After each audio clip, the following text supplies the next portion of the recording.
C'est fait, le Premier ministre canadien Justin Trudeau vient de présenter son nouveau gouvernement 5 semaines après sa réélection. Il s'agit de son troisième gouvernement fédéral. On retrouve en direct de Montréal notre correspondante Catherine François.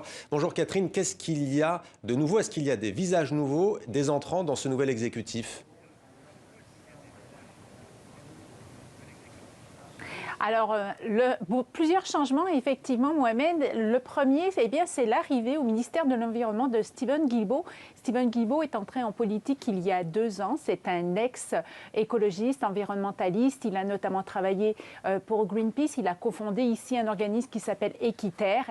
Et donc, on lui confie enfin le ministère de l'Environnement. Arrivée également à la tête du ministère des Affaires étrangères, Mélanie Joly. Mélanie Joly qui se voit en quelque sorte, c'est une promotion, qui se voit en quelque sorte récompensée pour son travail de terrain qu'elle a mené au Québec durant la dernière campagne électorale.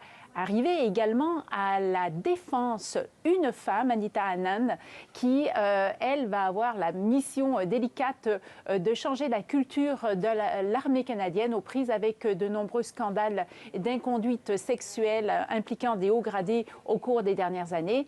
À noter que Chrystia Freeland conserve ses postes, c'est-à-dire ministre des Finances et vice-première ministre du Canada, donc la numéro 2 en tant que telle de ce gouvernement, et que Justin Trudeau a présenté de nouveau un gouvernement paritaire avec 19 hommes et 19 femmes. Autre question, Catherine, est-ce que ce gouvernement reflète les priorités affichées jusque-là par Justin Trudeau pour son troisième mandat?